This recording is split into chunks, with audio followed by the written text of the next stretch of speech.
गुरु प्यारी सत्कार योग साध संगत जी, राधा स्वामी जी। संगत जी, एक बार नानक जी अपने शिष्यों के साथ बैठे हुए थे। उनका पुत्र भी वहीं बैठा हुआ था। उसने हाथ जोड़कर कहा कि पिताजी, अपनी गद्दी का मालिक मुझे बनाइएगा। उसकी बातों को सुनकर नानक जी चुप हो गए। सर्दियों के दिन थे। नानक जी अपने प्रेमियों के साथ प्रातः काल वायु सेवन करने के लिए निकले। सामने एक लकड़हारा सिर पर एक भारी बोझ लादे चला आ रहा था। सर्दी से उसके पैर ठिठुर रहे थे। बदन पर ठीक से कपड़ा भी नहीं था। लगता था कि अभी वो गिर जाएगा। नानक जी को दया आई और वे अपने पुत्र से बोले कि बेटा, इस बेचारे लकड़हारे के बोझ को उठाकर घर तक पहुंचा दो। लड़का संकोच में पड़ गया और धीरे से बोला कि पिताजी, आपके साथ इतने लोग हैं, किसी से कह दीजिए, मैं बोझ को न उठा पाऊंगा। नानक जी ने अपने एक शिष्य से कहा कि बेटा, तुम इसके बोझ को घर तक पहुंचा दो। आज्ञा पाते ही वह शिष्य खुशी खुशी लकड़हारे के बोझ को लेकर नगर की ओर चला गया।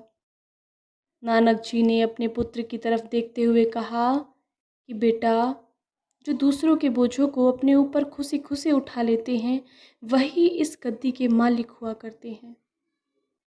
कुछ दिन बीत गए।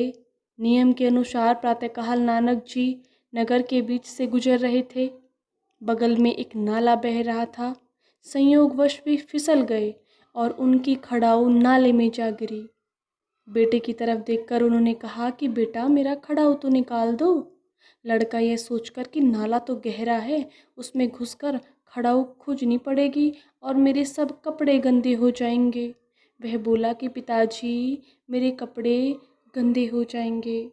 नानक जी ने यह सुनकर तुरंत अपने एक शिष्य से कहा कि मेरी खड़ाऊ तो ले आ। शिष्य दौड़कर नाले में कूद गया और खड़ाऊ निकालकर और पास में एक नल से धोकर मस्तक से लगाने के बाद उसने गुरु के चरणों के आगे रख दी।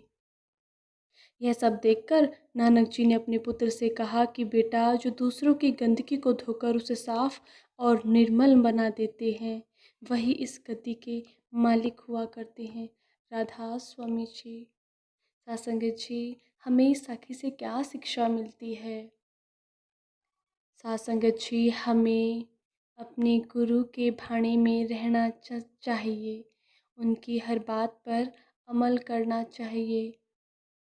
मालिक कहते हैं भजन सिमरन करने के लिए, तो हमें उनकी बातों को मानना चाहिए।